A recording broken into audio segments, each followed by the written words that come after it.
नमस्कार प्रिय मित्रों, स्वागत है आपका हमारे YouTube चैनल एस्ट्रो वंडर्स में। मित्रों, अक्टूबर का महीना प्रारंभ हो चुका है। अक्टूबर का मासिक राशिफल आजकल मैं आपके लिए लेकर आ रही हूँ, जिसमें कुंभ राशि की बात आज हम करने वाले हैं। मकर राशि तक की वीडियो मैं डाल चुकी हूँ। आज की इस वीडियो में हम कुंभ राशि वाले जातकों के लिए जानने वाले हैं कि उनके लिए अक्टूबर का महीना कैसा रहने वाला है, किस प्रकार के ग्रहों के गोचर रहेंगे, कौन सा ग्रह कब अपना राशि परिवर्तन करेगा तथा उसका कैसा प्रभाव आपको देखने के लिए मिलेगा। ये सभी चीजें हम आज की इस वीडियो में जानने वाले हैं।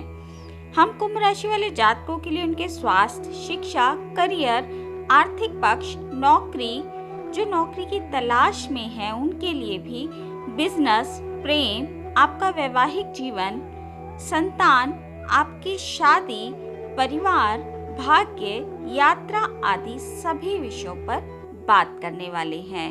अंत में बात आपके लिए उपायों की भी की जाएगी, तो वीडियो को आप पूरा सुनेंगे तो आपके लिए लाभकारी होगा। तो देर न करते हुए वीडियो को शुरू करते हैं और सबसे पहले बात कर लेते हैं आपके लिए ग्रहों के गोचर के विषय में।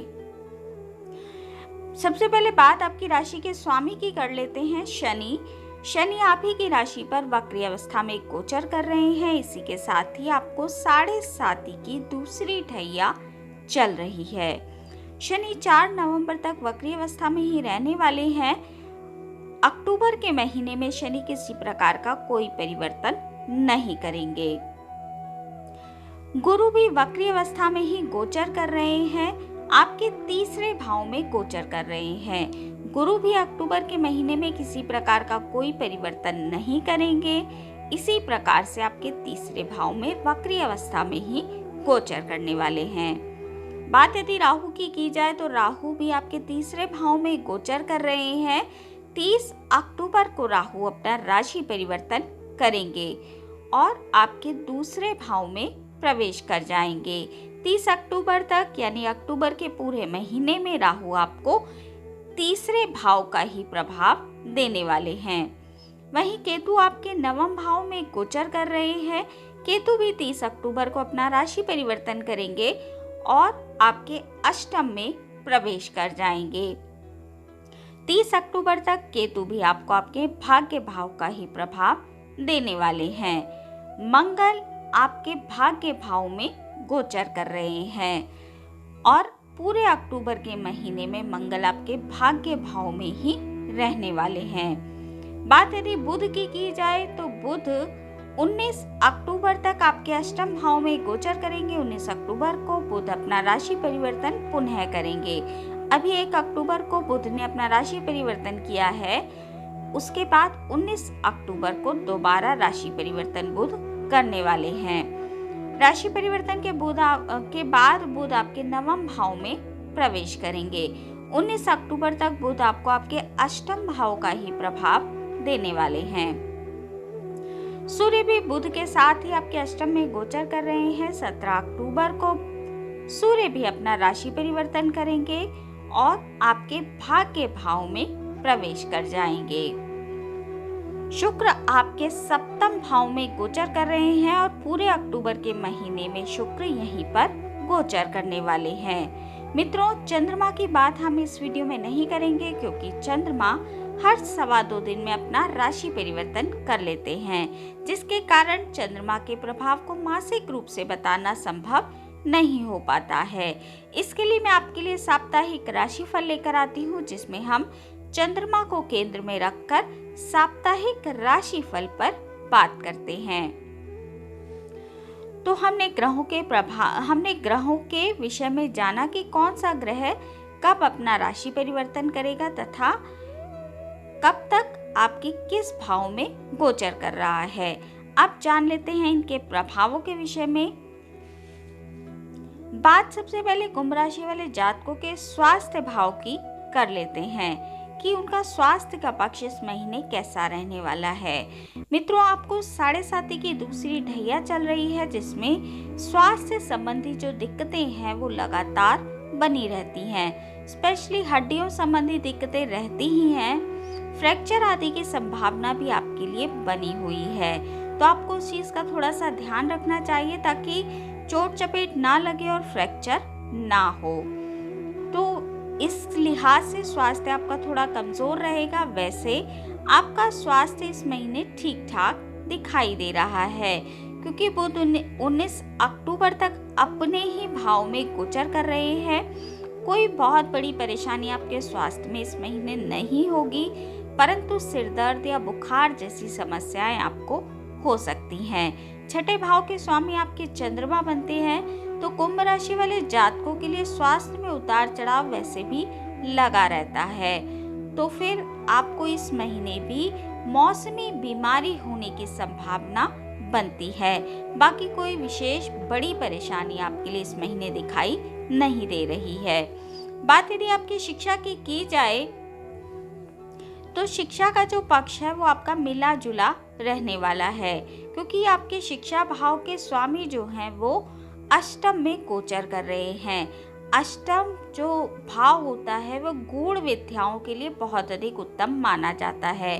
तो जो लोग किसी रिसर्च फील्ड में इस समय काम कर रहे हैं उनके लिए बहुत अच्छे परिणाम देखने के लिए मिलेंगे। कोई गूढ़ ज्ञान लेने का प्रयास कर रहे हैं, जैसे ज्योतिष आदि की शिक्षा पा रहे हैं, तो उनके लिए महीना ठीक ठाक है। परंतु जो विद्यार्थी हैं, जो स्कूल में पढ़ते हैं, कॉलेज में पढ़ते हैं, उनके लिए 19 अक्टूबर तक का समय बहुत अधिक उत्तम नहीं है। आपको अपनी शिक्षा में अच्छे अंक लाने के लिए बहुत अधिक प्रयास करने पड़ेंगे। यदि किसी कंपटीशन आदि में बैठना चाहते हैं तो उसके लिए भी आपको बहुत अधिक प्रयास करने चाहिए, तभी आपका सिलेक्शन हो पाएगा। तो शिक्षा भाव आपका 19 अक्टूबर तक थोड़ा कमजोर है। 19 अक्टूबर के बाद आपको शिक्षा में उन्नति देखने के लिए मिलेगी। बात यदि आपके आर्थिक पक्ष की जाए तो आर्थिक पक्ष आपका ठीक ठाक दिखाई दे रहा है, क्योंकि गुरु वक्री अवस्था में गोचर कर रहे हैं, जिसके कारण वो अपने ही घर का प्रभाव यानी आपके आर्थिक यानी आपके दूसरे घर का प्रभाव भी दे रहे हैं, जिसके कारण आपके संचित धन में इस समय पर वृद्धि होगी। आपका बैंक बैलेंस बढ़ने वाला है और आपके लिए डेली इनकम भी इस महीने बढ़ने वाली है। तो आर्थिक पक्ष आपका ठीक ठाक है। कोई विशेष परेशानी आपके आर्थिक पक्ष में दिखाई नहीं दे रही है। बात यदि आपके नौकरी के पक्ष की जाए, जो जातक नौकरी करते हैं उनके लिए महीना ठीक है, क्योंकि आपके जो नौकरी भाव के स्वामी बनते हैं, कार्य क्षेत्र के स्वामी बनते हैं, वो मंगल बनते हैं। मंगल इस समय आपके भाग्य भाव में गोचर कर रहे हैं।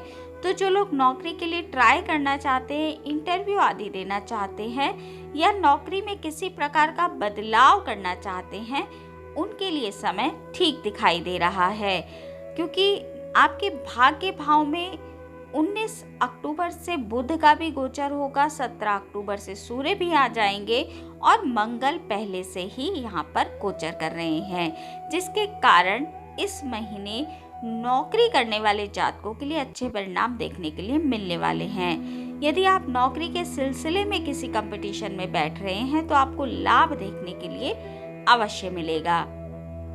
यदि इंटरव्यू आदि दे रहे हैं तो काफ़ी तैयारी से दें, क्योंकि आपका सिलेक्शन होने के इस महीने चांसेस बनते हैं। तो नौकरी करने वाले जातकों के लिए महीना ठीक ठाक है। जो लोग सरकारी क्षेत्रों से जुड़े हुए हैं, सरकारी क्षेत्रों से जुड़कर बिजनेस या नौकरी करते हैं, उनके लिए महीना 17 अक्टूबर तक थोड़ा सा कमज़ोर रहने वाला है।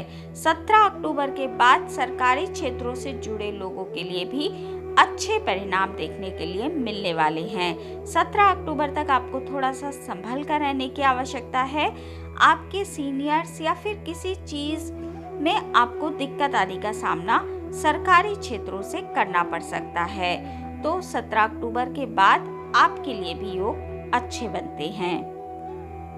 जो लोग शेयर मार्केट में इन्वेस्ट कर रहे हैं उनके लिए जो स्थिति है वो ठीक ठाक बनी हुई है, परंतु बहुत बड़ा इन्वेस्टमेंट आपको नहीं करना चाहिए। 19 अक्टूबर के बाद आप इन्वेस्टमेंट करेंगे तो आपको लाभ देखने के लिए अवश्य मिलेगा। 19 अक्टूबर तक थोड़ा थोड़ा इन्वेस्टमेंट आप करें तो आपके लिए ठीक रहेगा, बल्कि इन्वेस्टमेंट ना करें तो आपके लिए ज़्यादा उत्तम रहने वाला है। 19 अक्टूबर तक थोड़ा रुकें, उसके बाद यदि आप इन्वेस्टमेंट करेंगे तो आपके लिए स्थिति थोड़ी लाभदायक होती दिखाई दे रही है। बात यदि बिजनेस करने वाले जातकों की जाए तो जो लोग शुक्र से जुड़ा बिजनेस करते हैं, जैसे कि डायमंड के व्यापारी हैं, सोने आदि का काम करते हैं, जैसे कि सुनार की दुकान करते हैं, ज्वेलरी से जुड़े हुए हैं, आर्टिफिशियल ज्वेलरी से जुड़े हुए हैं, कपड़ों का काम करते हैं, किसी रेस्टोरेंट को चलाते हैं, खाने पीने से रिलेटेड कोई काम करते हैं, उनके लिए जो महीना है वो बिजनेसमैन के लिए बहुत अधिक उत्तम रहने वाला है, क्योंकि शुक्र का गोचर आपके सप्तम भाव में हो रहा है, जिसके कारण शुक्र से जुड़े बिजनेस में आपको लाभ देखने के लिए इस महीने मिलने वाला है। बाकी जो लोग अन्य चीजों का बिजनेस करते हैं, उनका बिजनेस इस महीने थोड़ा सा कमजोर रह सकता है, तो वो भी आपका 19 अक्टूबर तक ही रहेगा। 19 अक्टूबर के बाद सभी क्षेत्रों में बिजनेस भाव में आपको अच्छे लाभ देखने के लिए मिलने वाले हैं। बात यदि आपके प्रेम जीवन की जाए तो प्रेम का पक्ष आपका इस महीने कमजोर है, 19 अक्टूबर तक बहुत अधिक कमजोर है, तो प्रेम के पक्ष में आपको लाभ देखने के लिए 19 अक्टूबर के बाद मिलेगा। प्रेम जीवन जो है उसमें आपके वाद विवाद होने की संभावना बनती है, क्योंकि प्रेम जीवन के स्वामी आपके बुध बनते हैं, जो कि अष्टम में गोचर कर रहे हैं। बहुत बड़ी समस्या नहीं होगी, क्योंकि बुध उच्च के होकर खुद ही की राशि में गोचर कर रहे हैं, परंतु रिश्ते आपके थोड़े से डिस्टर्ब हो सकते हैं, तो थोड़ा सा 19 अक्टूबर तक आपको प्रेम जीवन में संभल कर रहने की आवश्यकता है।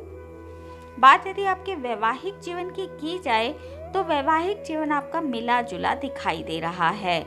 17 अक्टूबर तक थोड़ा सा कमजोर है, क्योंकि आपके वैवाहिक जीवन के जो स्वामी हैं वो सूर्य बनते हैं। सूर्य अष्टम में 17 अक्टूबर तक गोचर कर रहे हैं, तो 17 अक्टूबर तक वैवाहिक जीवन थोड़ा सा कमजोर है। हालांकि कोई वाद विवाद होता दिखाई नहीं दे रहा है, परंतु फिर भी वैवाहिक जीवन थोड़ा नॉर्मल जैसा रहने वाला है। 17 अक्टूबर के बाद आपका वैवाहिक जीवन अच्छा चलने वाला है।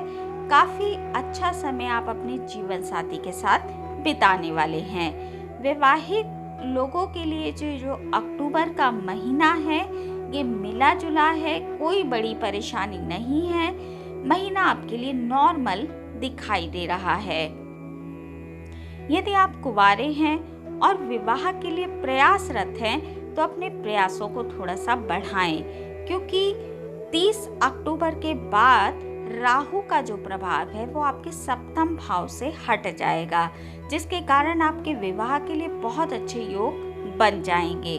तो प्रयासों को बढ़ाएं ताकि अप्रैल तक, जब तक गुरु की दृष्टि, अप्रैल 2024 की बात मैं कर रही हूँ, अप्रैल तक जब तक गुरु की दृष्टि आपके सप्तम पर पड़ रही है, तब तक आपका विवाह होने की पूर्ण संभावना बन जाएगी। 30 अक्टूबर तक समय थोड़ा सा कमजोर है, उसके बाद आपके विवाह के लिए बहुत ही अच्छे योग निर्मित हो रहे हैं। तो प्रयासों को बढ़ाएं जिससे कि आपका विवाह होना संभव हो। बात यदि आपके संतान के पक्ष की जाए तो इस महीने संतान आपकी थोड़ी सी बीमार रह सकती है, तो संतान के स्वास्थ्य का आपको ध्यान रखना चाहिए। थोड़ी बहुत परेशानी संतान को भी 19 अक्टूबर तक रहने वाली है, तो 19 अक्टूबर तक संतान को थोड़ा सा संभल कर आगे लेकर चलें। बाहर के खाने पीने या फिर बहुत अधिक बाहर घूमने फिरने से आपको अपनी संतान को रोकना चाहिए, क्योंकि संतान के स्वास्थ्य में थोड़ी दिक्कत इस महीने दिखाई दे रही है। 19 अक्टूबर तक थोड़ा समय कमजोर है, उसके बाद संतान का पक्ष भी आपके लिए ठीक ठाक रहने वाला है। बात यदि आपके पारिवारिक जीवन की जाए तो पारिवारिक जीवन आपका ठीक ठाक दिखाई दे रहा है। कोई परेशानी आपके पारिवारिक जीवन में इस महीने नहीं रहने वाली है। परिवार से आपको सहयोग मिलेगा, अच्छा सानिध्य आपके परिवार में इस महीने रहने वाला है। बात यदि आपके भाग्य के पक्ष की मैं करूँ तो भाग्य का जो पक्ष है वो आपका इस महीने बहुत अधिक प्रबल रहने वाला है।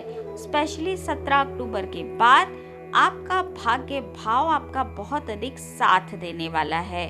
जो भी भाग्य से जुड़े कार्य हैं, जैसे कि आपको कोई नया बिजनेस स्टार्ट करना है, कुछ नए काम से जुड़ना है, कोई पूजा पाठ कराना है, अपने विवाह के लिए प्रयास करना है, या जिस भी चीज़ में भाग्य की आपको आवश्यकता है, 17 अक्टूबर के बाद यदि आप इन चीज़ों के लिए ट्राई करते हैं, कहीं इन्वेस्टमेंट करना है, तो आपके लिए अच्छे परिणाम देखने के लिए अवश्य मिलेंगे, क्योंकि सूर्य, बुध और मंगल तीनों का ही गोचर आपके भाग्य भाव में इस महीने होने जा रहा है, जिसके कारण 17 अक्टूबर के बाद आपका भाग्य का पक्ष बहुत अधिक प्रबल दिखाई दे रहा है। बात यदि आपकी यात्रा के पक्ष की जाए, तो यात्रा आपकी छोटी छोटी इस महीने होती दिखाई दे रही हैं। थोड़ी बहुत यात्राएं अवश्य ही होंगी, बहुत लंबी यात्रा आपकी हो सकता है इस महीने ना हो, परंतु यात्रा आपके लिए ठीक ठाक रहेंगी। कोई विशेष परेशानी आपकी यात्रा के पक्ष में नहीं होगी। मित्रों, ये थी जानकारी कुंभ राशि वाले जातकों के लिए अक्टूबर के महीने की। अब बात आपके लिए उपायों की कर लेते हैं। तो इस महीने आपको बुध के उपाय करने चाहिए, जैसे कि हरी चीजों का थोड़ा सा दान करें, गाय को हरा चारा खिलाएं, गणेश जी को दूर्वा अर्पित करें और गणेश जी की खूब पूजा पाठ आपको इस महीने करनी चाहिए। गणेश जी के मंत्रों का जाप भी आप कर सकते हैं। सूर्य को आपको दैनिक रूप से अर्घ देना चाहिए, ताकि कोई परेशानी आपको सरकारी क्षेत्रों से ना हो। सूर्य के बीज मंत्र का भी आप जल देते हुए जाप कर सकते हैं। सूर्य का बीज मंत्र होता है ओम घृणी सूर्याय नमः। इस मंत्र का आपको सूर्य को अर्घ देते हुए जाप अवश्य करना चाहिए। मंगल की पूजा आपको करनी ही चाहिए, क्योंकि 7.5 में आपको शनि से जो भी परेशानियां हैं, उनसे मंगल आपको मुक्ति दिला सकते हैं। तो मंगल की भी पूजा करें, और क्योंकि 7.5 आपके ऊपर प्रभावी है, आप ही की राशि पर शनि का गोचर है, तो आपको इस समय पर शनि की पूजा तो दैनिक रूप से करनी चाहिए। शनिवार के व्रत भी आप कर सकते हैं। शनि से संबंधित चीज़ों का दान आपको अवश्य करना चाहिए। अधिक परेशान हैं तो आप पीपल वृक्ष के नीचे प्रत्येक शनिवार को दीपक जलाएं तथा छाया दान भी आप कर सकते हैं। मित्रों, ये थे कुछ उपाय जो आपके आने वाले महीने को अच्छा बना सकते हैं। आज की इस वीडियो में इतना ही। वीडियो अगर आपको अच्छी लगी हो, आपके लिए उपयोगी रही हो, तो वीडियो को लाइक कीजिए, शेयर कीजिए, कमेंट कीजिए और चैनल को सब्सक्राइब करना बिल्कुल भी ना भूलें। हमारे इस चैनल पर आपको साप्ताहिक राशिफल, मासिक राशिफल, वार्षिक राशिफल के साथ साथ सभी ग्रहों के गोचर प्रभाव की जानकारी मिलती रहती है। तो यदि आपकी भी रुचि ज्योतिष के क्षेत्र में है, तो फिर आप हमारे इस चैनल को अवश्य ही सब्सक्राइब कर लीजिए। मिलती हूँ आपसे अपनी अगली वीडियो में अगली किसी उपयोगी जानकारी के साथ। तब तक के लिए नमस्कार।